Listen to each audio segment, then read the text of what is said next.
Hello and welcome to this video on the Gimp 2.4. Now in this video we're going to be touching base on the layers, and this is our layers dialog box here. Now if you don't have yours set up similar to the way I've got mine here, then you can get to your layers dialog box by several ways. But one, you can go over here to file, because this is always going to be up here.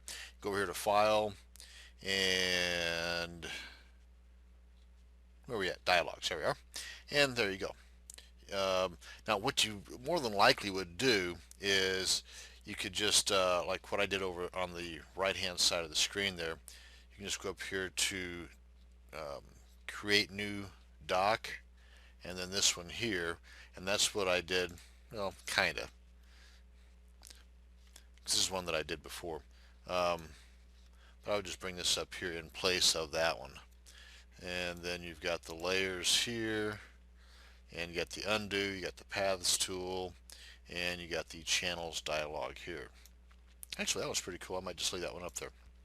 But anywho, that's how you can get to the dialogs box. And let me see here. Now this one here, just to kind of go over a little bit of what all is involved with the dialog box and all the little cool things. Actually, I better move this down so I'm not confusing the issue too much. And get that up here. Get this right about there. Cool. Okay. Now here we've got the icon we click on this to create a new layer, and we can use these up and down arrows to move the selected layer up and down, and I'll show you here in a second to kind of emphasize the importance of these.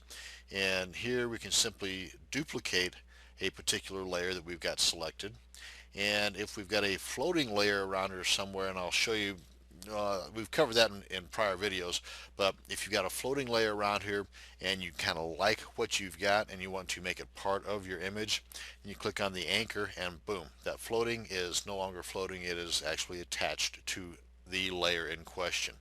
And then of course we got the dumpster here, the trash can, where you can either drag this to the trash can or just highlight it and then click on the trash can, and it's in the trash, it's gone. Now we've got some other items up top here that are also pretty nifty. The opacity, oh, this is pretty cool. You can add some special effects real easy to an existing image that you've got. And like some of the other tools we've got over here, we have a mode selection where you click on the drop down arrow. You've got a lot more options you can play with here to affect the said layer or image. And well, let me just kind of show you here. Like for example, right here, I've got this CD selection selected, and that's this guy right here. And you can see all the eyeballs are off here. That means that that these layers are not showing. They're there, they're just not showing. So if I were to save this right now, then it would save it without these layers involved in this image. In other words, you get what you see. I mean, if I were to click on save as, then this is what the image, the end result would be. Only one CD. Now in this one right here, one of the beauties behind layers, and let me just kind of mention that too. One of the benefits behind, say, the GIMP or Photoshop is the ability to work in layers, and something you just don't get with any other type of image manipulation software. For example, you've got this layer of the CD is on top of the layer of this box, the software box. So as you can see, it's on top of, it's in front of, if you will, and you can move it around all over the place. Now that's one of the things about these up and down arrows, is that you can adjust this. For example, let me create a new layer and click on the new layer icon, and over here it's always good to name these too. That way you can stay somewhat organized, and it gives you the width and the height, and you can choose from the foreground color, which if you see right now is dark blue, background color, which is white, or you can have these either or, white or transparency, depending upon what you're about to create. But for the sake of this example, I'm going to leave it at foreground color, so it creates a dark blue layer, and it's basically going to be the same size as this, so it's going to set on top of this. Again, one of the beauties behind layers. Go ahead and create, and boom.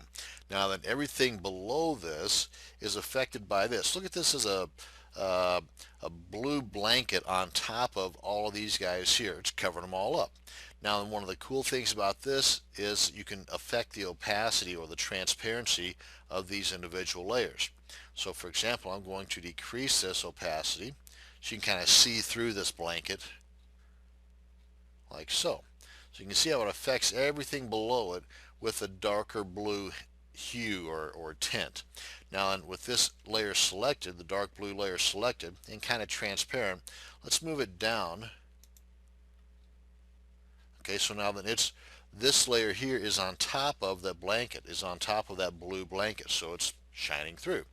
So let's keep on moving it down. You can kind of see things are starting to come to light here a little bit. Now then, this box is on top of the blue blanket, so you can basically see that it's affecting the background now. And now in the background, the white background, it's on top of the blue. So basically the blue is not having any effect whatsoever.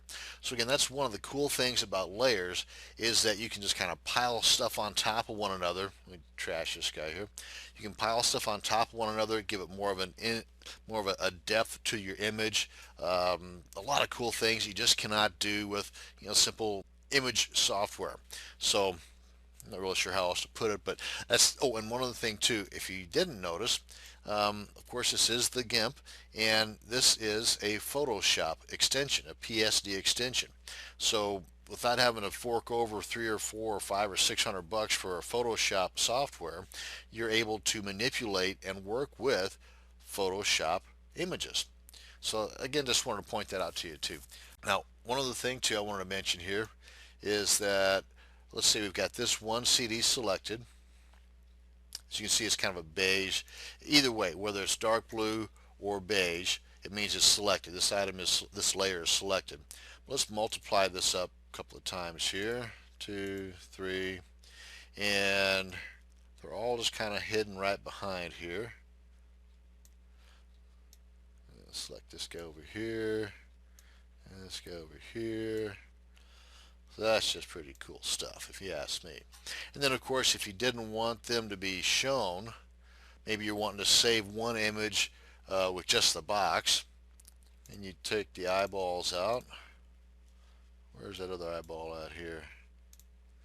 And now then you can save this as whatever, give it a name, and then you're only going to get this software box.